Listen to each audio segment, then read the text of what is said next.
When we look at America, we're going to talk more about America next week, so I don't want to spend too much time about the actual revolution. But what I do want to talk about today is just some of the symbology that we see with America.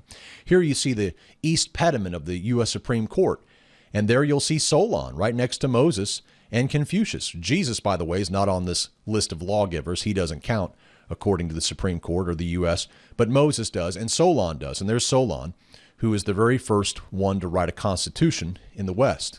Here you see, ironically, Libertas. Where does Libertas sit? Well, Libertas, who was the Roman goddess of liberty, sits where? Well, she sits atop the U.S. Capitol building. Well, that's kind of strange, isn't it? She's suddenly coming back. She's got that crown on her head with stars. That sounds similar, doesn't it? Similar to something we see in Revelation 12, doesn't it? A woman with stars around her head. Interesting. She's carrying a book, of course, and a wreath. This is Libertas atop our U.S. Capitol building. In fact, if you go into the Capitol Visitor Center, you'll find this particular statue of Libertas as well. It's a plaster model here, the goddess of liberty. There she is, holding her book with her stars on her head. So at the top of the Capitol Dome, you have Libertas right at the very top. Well, when you go into the Capitol Dome and you go into the Rotunda and then you look up, you're going to see this really beautiful painting at the very top of the dome. And this is what is known as the Apotheosis of Washington. The Apotheosis of Washington. Let's go ahead and zoom in. And you can see here that there is the painting of Mr. George Washington holding a sword here. He's dressed in purple, draped in purple, which is a royal color, by the way. And he has a rainbow arch that he's sitting atop. And then he's flanked by a couple of different goddesses. He has Victoria here on his left, and sure enough, right here on his right, holding that book we just saw, is Libertas, and he's pointing at her book. So this is in the Rotunda, looking up at the Capitol Dome. Here is George Washington surrounded by goddesses. Here's down below him is Columbia.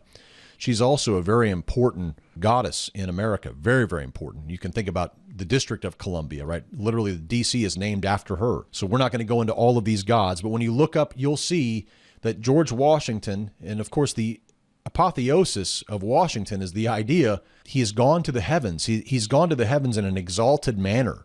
And he is now surrounded in heaven by all of these figures: Libertas, Minerva, Columbia, Mercury, Venus, Neptune. I mean, this is somewhat strange, and it's strange that you don't see Jesus Christ there, isn't it? There's no image of Jesus Christ, nothing about anything to do with Christianity whatsoever, right? These are all pre-Christian gods that are associated with the rise to heaven by George Washington. Here's a $5 bill from 1862. With Libertas on it. There she is with her stars at the top of her head. It's a $5 note. This is Justice. And what she's doing is she's recording the voice of the people guided by light, liberty, and truth. Here you see Libertas up here, Lux, which is the Latin word for light, et, which is the Latin word for and Veritas, which is the Latin word for truth. So liberty, light, and truth. And here is, of course, the eagle. Was always by the side of Jupiter, which was the god of Rome. So anytime you saw Jupiter, you would see the eagle. He was always by his side. So America adopted the eagle, and the eagle, of course, was the icon of Rome, ancient Rome. So again, not a lot of Christian symbology here, right? Lots instead of pagan Greco-Roman philosophy and ideas here. So here you have Libertas, of course, standing in the New York harbor. There she is again. There's the 7 spikes on top of the head of Lady Liberty. And very similar, by the way, to even to another god in Rome called Sol Invictus.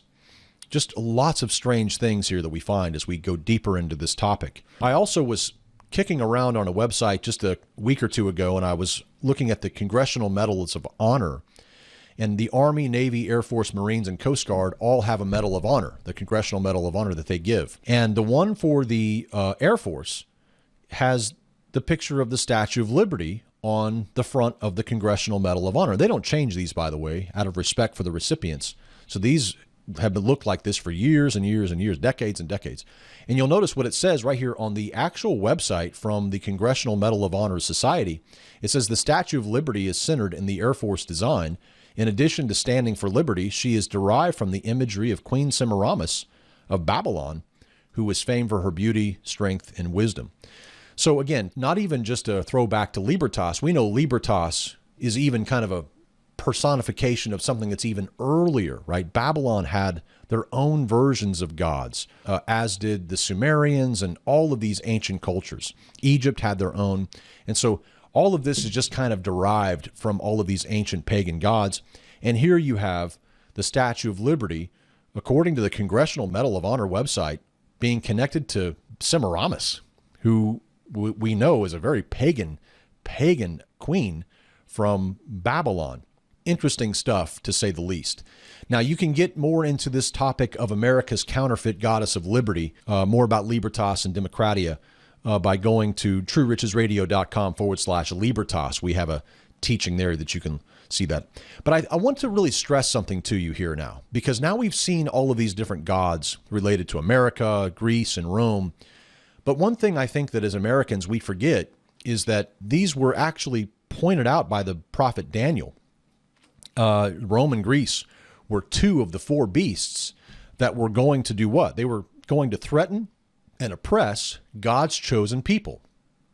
And so we know that Greece and Rome are two of those governments, right? We have Babylon, which was looked like a lion. We have the bear, which was Medo-Persia. We have the leopard, four-headed leopard, which was the Greece. And then we have this really strange beast that doesn't look like some of the other ones, called Rome. These are the four beasts that Daniel says, these kingdoms, they're going to oppress and threaten God's chosen people, right? Remember that the stone that is cut without hands in Daniel chapter 2, verse 44, it comes and strikes the feet of the statue. Now, the feet of the statue is connected to Rome, right? Well, when we look in America, what do we see? We see Rome revived. We see the Roman goddess, Libertas, revived. We see the ancient pagan Roman ideals of democracy and liberty. All of these things now being shown to us as being something that God wants us to have. You see, God wants us to have the form of government, we're told, that came into the mind of the ancient Greeks who were trying to oppress God's chosen people. I mean, even people who study the influence of Hellenism upon the Jews in the lead up to the time of Christ know that Hellenism was a powerful force that was destructive to Judaism. The philosophies that the Apostle Paul is writing about in the New Testament are Greco-Roman philosophies that he's warning the people about. So the fact that these went away and then they came back and that the Lord has not yet come tells us that perhaps this is the war upon the saints. That this is the war upon the saints. Those same governments that went away are now back with a vengeance, right? But in a new way, in a mystery way, in a way that was not foreseen, in a way that was not understood. Think about the quote here from Mark chapter 2, where Jesus says, "No one puts new wine into old wineskins, or else the new wine bursts the wineskins, and the wine is spilled and the wineskins are ruined. But new wine must be put into new wineskins." So what many people want to tell us today is that God's kingdom, he searched all throughout all of the different governments, and he chose to give us the pagan Greco-Roman government of Greece and Rome, and that's what he chose to give us, right? He gave that to us. We're told that we were given this, that Christians were so good that God gave us pagan Rome and Greece as our reward, right? That we are given Democratia because Democratia was so good, right? Remember, these are pre-Christian ideas, by the way. These were ideas that were pre-Christian. So when Christ comes, the founders of America are literally, let's go back before Jesus to find our organizing principles for government. They don't want anything post-Christ. They don't want to have to deal with that. They want to go back pre-Christ to find their organizing principles for government. We're going to talk about that next week.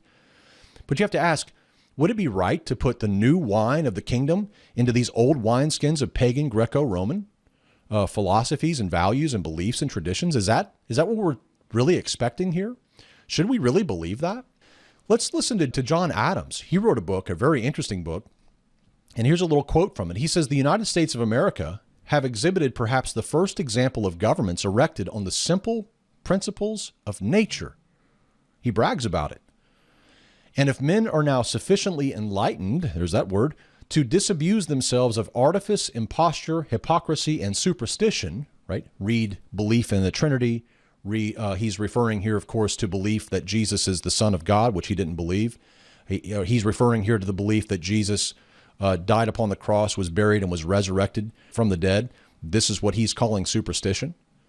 The idea that Jesus was born to a virgin, this is what he's calling superstition. So don't think that he's talking about something else. He's talking about the core principles of Christianity. They will consider this event as an era in their history. It will never be pretended that any persons employed in that service had any interviews with the gods or were in any degree under the inspiration of heaven, any more than those at work upon ships or houses or laboring in merchandise or agriculture. It will forever be acknowledged that these governments were contrived merely by the use of reason and the senses. Okay, that's Mr. John Adams. I know that there's a lot of people today who are trying to make John Adams a believer in the Trinity, a believer in Jesus Christ, born of a virgin, Jesus Christ being resurrected, Jesus coming back. I know there's people who try to do that. And why they try to do that, you have to ask, why are they trying to do that? Why are they trying to make the root good? But they keep complaining about the fruit, right? If you're going to complain about the fruit, well, then go back and examine the root. We'll read more about the founders next week. I mean, they have lots of nasty things to say about the apostles, and you just don't typically hear those in the Christian America curriculums that are out there. Anyway, this, by the way, is a quote from History of the Principal Republics in the World, and he wrote a defense of the constitutions of government in the United States of America by going back and looking at all the various republics of the past. We'll get more into the American Revolution and the biblical nature of it next week.